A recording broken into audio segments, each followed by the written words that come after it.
ఒక అడవిలో ఉండే కపిల అనే కోతికి చక్కగా వైద్యం చేస్తుందనే పేరుంది. అక్కడుండే జంతువులకు ఏ అనారోగ్యం వచ్చినా దాని దగ్గరికే వచ్చేవి. అదే అడవిలో ఒక ఎలుగుబంటి కూడా వైద్యం చేస్తుండేది. కానీ దాని దగ్గరకి పెద్దగా జంతువులేవి వెళ్ళేవి కావు. ఒకరోజు వైద్యం చెయ్యడానికి కావలసిన మూలికల కోసం వెతుకుతుంది ఎలుగు.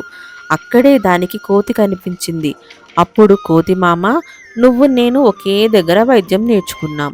ఒకే రకమైన మూలికలు వాడతాం. కానీ నాకంటే నీ దగ్గరికే ఎక్కువ మంది వస్తున్నారు. ఎందుకు అని అడిగింది.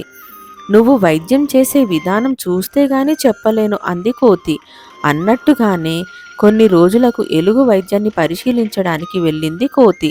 అప్పుడే అక్కడికి ఒక నక్క వచ్చింది. దాని కాలుకు దెబ్బ తగిలి చాలా రక్తం కారుతుంది. అమ్మో, ఎంత రక్తం పోతుంది! నీకు వైద్యం చెయ్యాలంటేనే భయమేస్తుంది అంటూ కట్టుకట్టింది ఎలుగు. కొన్ని మూలికలు ఇచ్చి, ఇవి తప్పకుండా వేసుకో, లేదంటే గాయం తగ్గదు, కాలు తీసేయాల్సి వస్తుంది అంటూ భయపెట్టింది. ఆ తరువాత రామచిలుక రెక్కలకి గుచ్చుకున్న ముళ్ళును తీసి పసరు మందు రాసింది.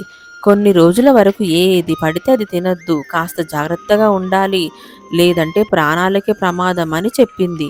దాంతో అది చాలా భయపడిపోయింది. అదంతా గమనించిన కోతి, ఎలుగు మామ, నీ మీద నమ్మకంతో వచ్చే జంతువులను భయపెడుతూ వైద్యం చేస్తున్నావు, అది తప్పు. శరీరానికి వైద్యం ఎంత పని చేస్తుందో వాళ్ళ మనసుకి నువ్వు చెప్పే మాటలు కూడా అంతే ధైర్యాన్ని ఇవ్వాలి. అప్పుడే తొందరగా జబ్బు నయం అవుతుంది అని చెప్పింది. అప్పుడు ఎలుగుకు తాను చేస్తున్న తప్పేంటో తెలిసింది.